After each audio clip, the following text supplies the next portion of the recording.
Guys આગળ એને continue કરીએ સેકન્ડ ક્વેશ્ચનને. What is marketed? આપણે કઈ વસ્તુનું માર્કેટિંગ કરી શકાય? હમણાં એક નાનકડી હિન્ટ આપણે લાસ્ટમાં જોઈ કે products, services, experience, events, places, people and information. બસ આ જ વસ્તુને હવે ડિટેલમાં સમજીએ કે કઈ કઈ વસ્તુને માર્કેટ કરી શકાય. તો લખ્યું જો there are so many things that to be marketed. Mainly marketer can market the following 10 types of entities. 10 પ્રકારની વસ્તુઓ અહીંયા નીચે લખી છે જેને આપણે માર્કેટ કરી શકાય છે. એમાં પહેલું લખ્યું છે goods. Manufactured goods are tangible and physical in nature. It can be seen, touched, owned, tasted in some physical manner.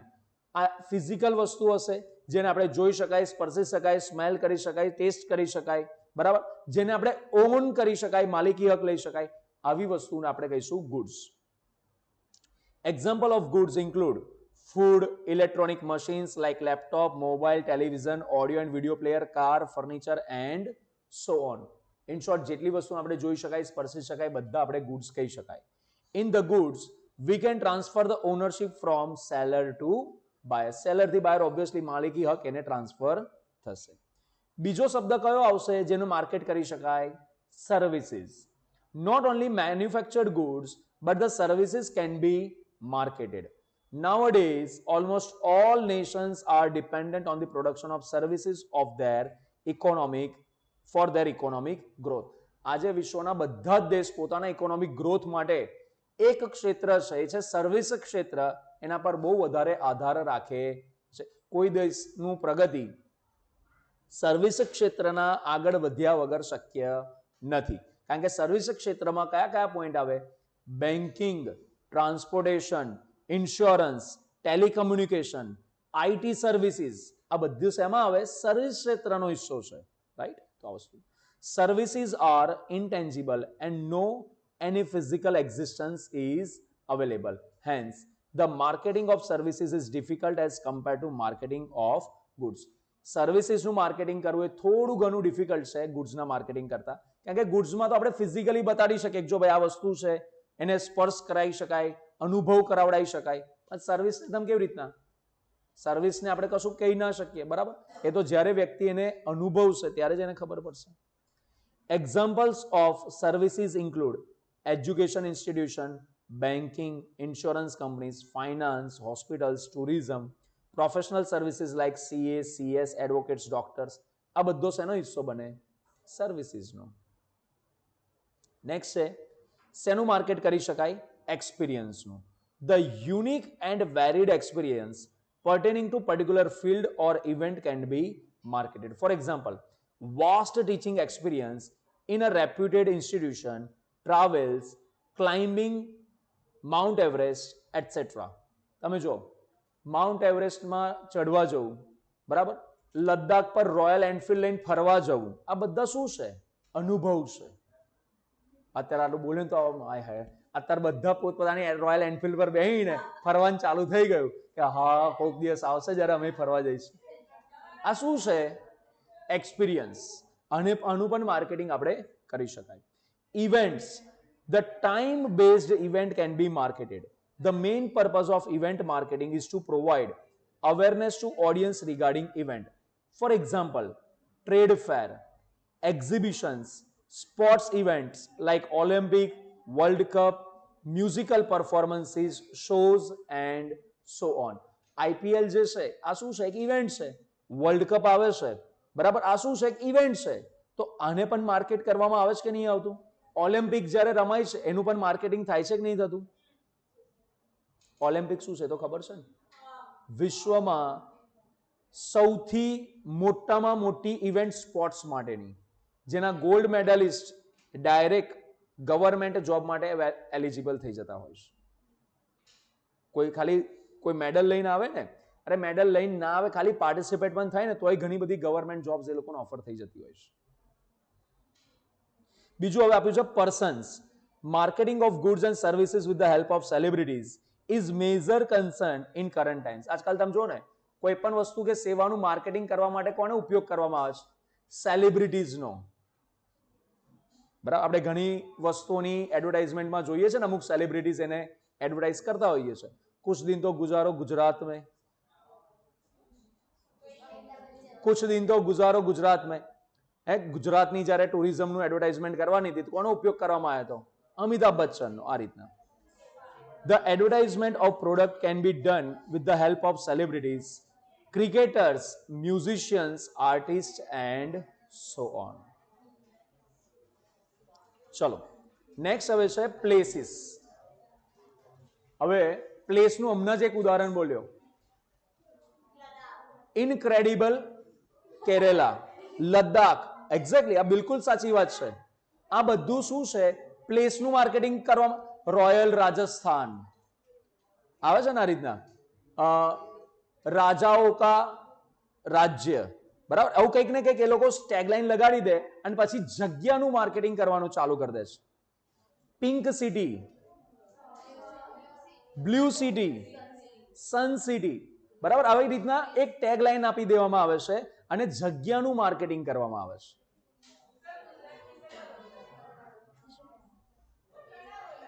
Under the marketing of places, tourism marketing, residential properties, जो places માટે residential properties, cities, states and certain locations can be added. For example, Gujarat tourism advertisement of Kutch, Somnath, Dwarka and so on. Gujarat ટુરિઝમની જ્યારે વાત આવે ત્યારે આ બધી જગ્યાઓનું advertisement આવે છે કે નહીં આવતી? Next, properties. The marketing of properties include both tangible and intangible properties. Marketing of constructed house, office, land, plot, building are examples of tangible properties, while transfer of intellectual properties like copyright, trademark is the example of intangible properties. આપણે પ્રોપર્ટીઝનું પણ marketing કરી શકાય. આપણે તમે અહીંયાથી આપણે જોઈએ road પર જોઈએ કેટલી બધી ફ્લેટ્સના, ડુપ્લેક્સના બધા બેનરો જોઈએ છે ને, તો શેનું માર્કેટિંગ છે? પ્રોપર્ટીઝનું. ઘણા લોકો ઇનટેન્જિબલ પ્રોપર્ટીઝનું માર્કેટિંગ કરતા હોય છે. કોઈ વસ્તુનો કોપીરાઇટ હોય, ટ્રેડમાર્ક હોય તો આનું પણ માર્કેટિંગ કરી શકાય. કોઈ લોગો હોય છે ને બધા લોગોનું આ બધું. Organisations. To build a strong image in the mind of customers, organisation can market itself. આપણા ઇન્ડિયાની સૌથી સારી ઓર્ગેનાઇઝેશન કઈ? આવું પૂછે એટલે તરત જ એક કંપનીનું નામ મગજમાં આવે. કયું? ટાટા ગ્રુપ, બરાબર. તો આવું કેમ છે? તો કે એ લોકો બહુ જ સારું કામ કરે છે. હા, એ કરતા જ હશે, નો ડાઉટ. પણ એ લોકોનું પીઆર જે છે ને, પબ્લિક રિલેશન માર્કેટિંગ, કે ભાઈ અમે સારી કંપની છે, એ બહુ સ્ટ્રોંગ છે. એ બહુ સ્ટ્રોંગ છે. એના કારણે કોઈ પણ સામાન્ય પબ્લિકને પણ પૂછો કઈ કંપની સારી છે? ટાટા. બાય ડિફોલ્ટ આપણે બોલી દેતા હોઈએ છીએ. તો આ શું થયું? ઓર્ગેનાઇઝેશનનું marketing. They can market the activities in the form of sponsorship, adopting and developing poor villages, donating to NGOs, corporate social responsibilities, activities and so on. આપણે જોઈએ છે ને ઘણી બધી કંપનીઝ એવું એડવર્ટાઇઝ કરે છે કે અમે તો આખા વર્ષમાં 2 લાખ વિદ્યાર્થીઓને મફતમાં ભણાવીએ છીએ. અમે આખું ગામ દત્તક લીધું છે જેમાં આખા ગામની સુખ સુવિધાઓને વધારવા માટેનો પ્રયાસ કરીશું. રોડ રસ્તા બનાવી આપીશું, સ્કૂલ બનાવી આપીશું. આવું હોય છે ને. નેક્સ્ટ હવે ઇન્ફોર્મેશનનું marketing. In current time, marketing of information is most valuable product. The data collected by the organization can be used as product. Organisation દ્વારા જે પણ કંઈક ડેટા કલેક્ટ કરવામાં આવે ને એનો પણ ઉપયોગ કરી શકાય છે. For example, information collected by research institutions, schools, universities, internet book publishers, broadcasting companies and internet etc. આ લોકો પાસે જે બધા ડેટા હોય છે તો એ ડેટાનું પણ તો માર્કેટિંગ કરવામાં આવતું હોય છે કે અમારી પાસે આટલા ડેટા છે, તમારે જોઈતા હોય તો આટલા રૂપિયામાં અમે તમને આપીશું. Ideas. Creative, innovative and attractive ideas is the best product to market. આપણે શાર્ક ટેન્ક ઇન્ડિયામાં જોઈએ છે, બરાબર. એ લોકો જે પોતાની વસ્તુને એ લોકો શું કરવા માટે આવતા હોય છે? હા, નો ડાઉટ ફંડિંગ લેવા માટે આવે છે, વસ્તુ તો છે જ, પણ એ લોકો એક પ્રકારે શું કરતા હોય છે? પોતાની પ્રોડક્ટનું માર્કેટિંગ કરી નાખતા હોય છે. પોતાનો આઈડિયા પીચ કરવા આવે છે કે ભાઈ હું ભવિષ્યમાં આ કામ કરીશ, તમારે ઇન્વેસ્ટમેન્ટ કરો. આઈડિયા પીચ કરવામાં આવે છે. કોઈ વ્યક્તિ બેંક પાસે લોન લેવા જાય એ શું કરે છે? કે ભાઈ હું મારો આ ભવિષ્યમાં બિઝનેસ પ્લાન છે, હું ભવિષ્યમાં આ પ્રકારનો બિઝનેસ કરવાનો છું, એ ત્યાં શું વેચી રહ્યો છું? બેંક મેનેજરને આઈડિયા વેચે છે. ક્લિયર થઈ વાત? Consistently implementing fresh ideas is what makes social media marketing grow. The government promotes about Beti Bachao, Beti Padhao. Wear a mask to avoid COVID-19 are the examples of marketing of ideas. Sarva Shiksha Abhiyan, બરાબર? આવા બધા કેટલા બધા tagline છે, બરાબર? કે જે tagline શું છે? એક આઈડિયા દર્શાવે છે, બરાબર? धूम्रपान सेहत के लिए हानिकारक है. આવી એક ટેગલાઇન લગાડી દીધી, બરાબર? જ્યાં આગળ ધૂમ્રપાન કરવાનું હોય એ દરેક જગ્યા પર આવી ટેગલાઇન બતાડવામાં આવે તો શું થઈ ગયું? આ પણ આઈડિયાનું જ એક માર્કેટિંગ છે ને, કે ભાઈ આ વસ્તુ ના કરશો. ચલો આગળ વધીએ guys. Values and satisfaction. In marketing term, the product will succeed if it fulfills the needs and desire of the intended customer. માર્કેટિંગની અંદર કોઈ પણ પ્રોડક્ટ કે સર્વિસ ક્યારે સફળ થાય? જો એ કસ્ટમરની જરૂરિયાતોને સંતોષી શકશે તો જ. The buyer chooses between different offering on the basis of which it perceived the most value. જો ભાઈ કોઈ પણ બાયર હોય, કઈ વસ્તુ પરચેસ કરશે? આપણી પાસે કોઈ વસ્તુના 10 ઓપ્શન હોય તો 10 માંથી કઈ વસ્તુ ખરીદીશું? જે વસ્તુ આપણને બેસ્ટ લાગશે. બેસ્ટ હશે તે નહીં, આપણને બેસ્ટ લાગશે, જે લાગશે કે આપણને સૌથી વધારેમાં વધારે સંતોષ, આપણે એવી વસ્તુ પરચેસ કરતા હોઈએ છીએ. The ratio of what the customer receives to what we contributes is how we define value. દરેક વસ્તુ વ્યક્તિ માટે દરેક વસ્તુની વેલ્યુ અલગ અલગ હોઈ શકે.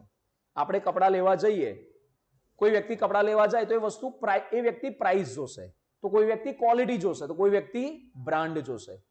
દરેક વ્યક્તિને અલગ અલગ વસ્તુ સંતોષ આપશે. કોઈ વ્યક્તિ કહેશે હું તો બ્રાન્ડેડ કપડા પહેરું તો જ મને સંતોષ થાય. કોઈ વ્યક્તિ કહે ભાઈ આપણે સસ્તું સારું, તો કોઈ કહેશે આપણે ભાઈ સસ્તું નહીં જોવાનું, બ્રાન્ડ પર આપણે ક્વોલિટી ચેક કરો. દરેકને અલગ અલગ વસ્તુઓ સંતોષ કરી શકતી હોય છે. As illustrated by this equation, customer bears expenses and receives benefits. Value કેવી રીતના ડિફાઇન થશે? Benefits of the product divided by cost of the product. કે ભાઈ કેટલા રૂપિયાની બેનિફિટ્સ મળે છે એને ભાગ્યા કેટલા રૂપિયા આપણે પે કરીએ છીએ, એટલે શું બની ગઈ? વેલ્યુ બની જશે. Okay, based on this formula, marketers can increase the value by giving more benefits to customer and or by reducing cost of the product. Customer will favor that product who gives more value and satisfaction. માર્કેટરે શું કરવાનું? કસ્ટમરને વધુમાં વધુ value આપવાનો પ્રયાસ કરવાનો. કસ્ટમરને લાગશે કે ભાઈ અહીં આગળ મને વધારે વેલ્યુ ક્રિએટ થઈ રહી છે, વધારે વેલ્યુ મળી રહી છે, એટલે ઓટોમેટિકલી એની જરૂરિયાત સંતોષાશે અને વધારે વસ્તુ પરચેસ કરવાનો, કન્ઝ્યુમ કરવાનો પ્રયાસ કરશે. The satisfaction of customer depends on the product's performance. If the performance of the product is same as per the expectation of customer is satisfied. તમે કોઈ વસ્તુ પરચેસ કરો તો દરેક વસ્તુ ખરીદીને તમારી શું હોય? એક એક્સપેક્ટેશન હોય કે આ વસ્તુ ખરીદીશ તો મને આટલો સંતોષ મળશે, આ વસ્તુ આ પ્રમાણે કામ કરવી જોઈએ, અને જો એ વસ્તુ એ પ્રમાણે કામ કરે તો તમને સંતોષ મળે કે ના મળે? But in case the product is meeting the expectation of customer, the buyer will dissatisfied. અહીંયા ઘડી કરેક્ટ કરવું પડશે. But in the case of product is not meeting, not શબ્દ એડ કર દો, not meeting the expectation of the customer, the buyer will be dissatisfied. જે તમારી expectation હતી એ તમારી એક્સપેક્ટેશન પૂરી ના થાય તો તમને શું થશે? અસંતોષ થશે. If performance of the product exceeds expectation, the buyer is delighted. Now what is delighted? ઉદાહરણ આપું. તમે કોઈ રેસ્ટોરન્ટમાં જમવા ગયા, રેસ્ટોરન્ટમાં તમે જોયું કે ભાઈ 200 રૂપિયાની થાળી છે, 200 રૂપિયાની થાળી જમી, તમને જેવો ટેસ્ટ તમારો એક્સપેક્ટેશન હતો ને એવો જ તમને ટેસ્ટ મળ્યો, તમને સંતોષ થશે કે નહીં થાય? હા. અચ્છા, એના જેવો ટેસ્ટ ના મળ્યો તો યાર 200 રૂપિયા પાણીમાં ગયા, અસંતોષ. પણ તમને એમ થયું કે જબરજસ્ત જમવાનો ટેસ્ટ તો હતો જ, અને મફતમાં ફ્રીમાં છેલ્લા તમને આઈસ્ક્રીમ આપ્યો. આહા, સોને પે સુહાગા, આવું આપણે બોલીએ છે ને. અહીંયા જે તમને આ ખુશી નહીં ખાધું તોય તમને આ ખુશી મળી, ધીસ ઇઝ કોલ્ડ ડિલાઇટ. ખબર પડી? બહુ જ વધારે ખુશી મળે, that is called delight. Smart companies aim to delight customers by promising only what they can deliver, then delivering more than they promise. Majority companies છે ને હવે આ પદ્ધતિને એક્સેપ્ટ કરી લીધી છે. એ લોકો છે ને કસ્ટમરને જે જોઈએ છે ને એટલો જ પ્રોમિસ કરશે, જે આપી શકે છે ને એટલું જ પ્રોમિસ કરશે, પણ જ્યારે ડિલિવરી આપવાનો સમય આવશે, મતલબ જ્યારે પ્રોડક્ટનું ડિલિવરી કરવાનો સમય આવશે ને ત્યારે કસ્ટમરને જે નક્કી કર્યું એ તો આપશે જ, એનાથી પ્લસ કંઈક વધારે આપવાનો પ્રયાસ કરશે. આનાથી કસ્ટમર ખુશ, ભાઈ મેં તો આટલું જ એક્સપેક્ટ કરતો હતો પણ મને આનાથી વધારે મળ્યું, ખુશ થવાનો છે કસ્ટમર. આગળ જો, exchange and transactions. In the core of marketing exchange is important. માર્કેટિંગમાં એક મહત્વનો મુદ્દો શું છે? વસ્તુને એક્સચેન્જ થવું જોઈએ, આપલે થવી જોઈએ. It involves obtaining a product from someone by offering something in return. વસ્તુ કે સેવાને આપવાની છે અને બદલામાં આપણે કંઈક મેળવવાનું છે. For the exchange process several condition needs to be fulfilled. અમુક નિયમો છે, કન્ડિશન છે, ફૂલફિલ થવી જોઈએ એક્સચેન્જ માટે. પહેલું, the availability of at least two parties is mandatory for exchange. વસ્તુની આપલે કરવા માટે બે વ્યક્તિ જોઈએ જ ને, એક આપનાર ને એક લેનાર. Each party has something to offer.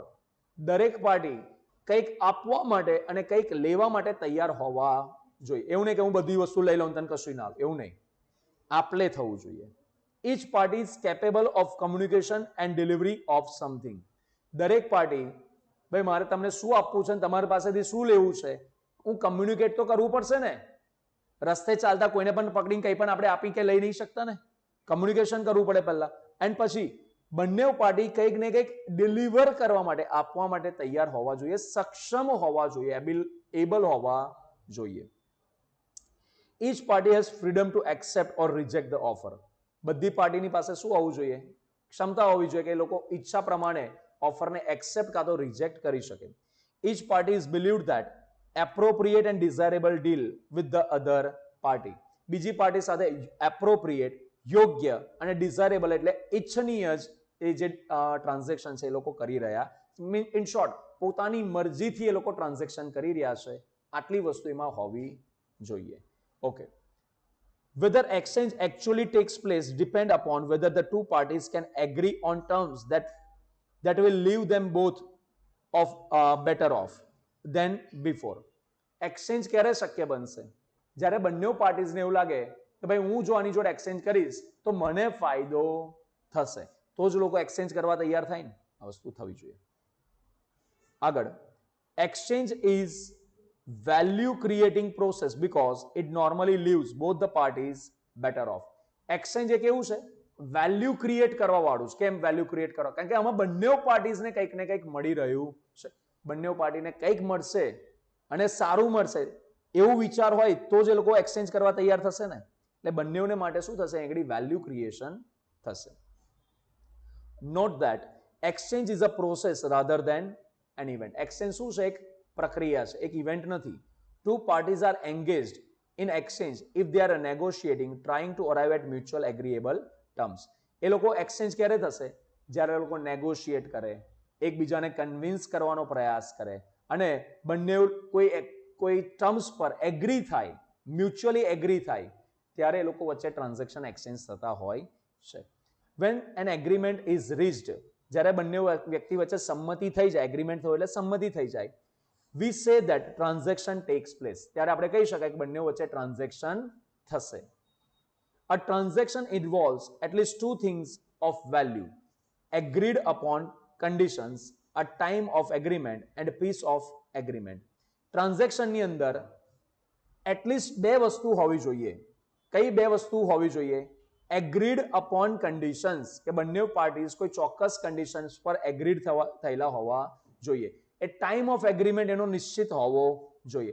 અને કઈ જગ્યા પર એગ્રીમેન્ટ થયું, ટાઈમ એન્ડ પ્લેસ, આ બંને એક વસ્તુ છે એવું સમજો. ટાઈમ એન્ડ પ્લેસ એના નિશ્ચિત હોવા જોઈએ. Usually a legal system exists to support and enforce compliance among transaction. જે પણ ટ્રાન્ઝેક્શન્સ થાય છે એને સપોર્ટ કરવા માટે આપણા દેશમાં લીગલ સિસ્ટમ એક્ઝિસ્ટ કરે છે કે ભાઈ કોઈની સાથે છેતરપિંડી ના થાય, કોઈની જોડે ટ્રાન્ઝેક્શન કરવાનું નક્કી કર્યું પાછળથી વ્યક્તિ ફરી ના જાય, એના માટે આપણા દેશમાં કાયદાકીય સિસ્ટમ છે. However, transactions do not require money as one of the traded value. A barter transaction, for example, involves trading goods and services for other goods and services. હંમેશા ટ્રાન્ઝેક્શનમાં વસ્તુની બદલામાં રૂપિયા જ આપવા એવું જરૂરી નથી. ઘણી જગ્યા પર બાર્ટર સિસ્ટમ પણ હોઈ શકે છે. આ બાર્ટર સિસ્ટમ એટલે શું? વસ્તુના બદલા, એક્ઝેક્ટલી સાટા પદ્ધતિ, વસ્તુના બદલામાં વસ્તુ. એન્ડ લાસ્ટ પોઈન્ટ છે relationships and networks. For the successful business, a long-term relationship with all the stakeholders, especially customers, supplier and distributor is important. Hence, relationship marketing aims to build long-term mutually satisfying relations with the stakeholders. Effective marketers accomplish this by promising and delivering high-quality products, services at fair price to the other parties over time. રિલેશનશિપમાં શું હોય છે સમજો. માર્કેટરનો અને કસ્ટમરનો relationship build-up ક્યારે થાય? Continuous સારી ક્વોલિટીની products ફેર price પર કસ્ટમરને જોઈએ ત્યારે આપણે અવેલેબલ કરાવડાવી દેવાની. આવું જો હશે તો આપણા કસ્ટમર સાથેના રિલેશનશિપ સારા રહેશે કે નહીં રહેશે? કસ્ટમરને છેતરવાનો નહીં, કસ્ટમરને કોઈ પણ રીતના તકલીફ ના પડવા દેવી, આ બધું એક માર્કેટર જો કાળજી રાખે તો લોંગ ટર્મ રિલેશનશિપ એ લોકો બિલ્ડઅપ કરી શકે. અલ્ટિમેટલી ફાયદો શું થશે? એ લોકોની વસ્તુઓનું વેચાણ વધારે થશે. Relationship marketing builds strong economic, technical and social ties among the parties. Parties વચ્ચેના એ લોકોના સંબંધો ઇકોનોમિકલ હોય, ટેકનિકલ હોય કે ગમે તે રીતના હોય, બધી રીતના એ લોકોના સંબંધો સારા થતા હોય છે, સુધરતા હોય છે. The ultimate outcome of relationship marketing is the building of unique company asset called marketing network. આનો અલ્ટિમેટ ઉદ્દેશ્ય શું હોય છે? એક માર્કેટિંગ નેટવર્ક ક્રિએટ કરવું. આપણે એક મસ્તીમાં એક નાના હતા ત્યારે એક વસ્તુ પૂછવામાં આવતી હતી, મોટામાં મોટી ખાણ કઈ? તો આપણે બોલતા હતા ઓળખાણ.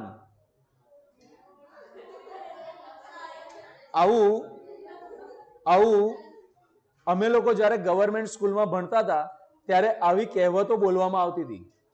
શું બોલવામાં આવે? મોટામાં મોટી ખાણ કઈ? તો કે ઓળખાણ.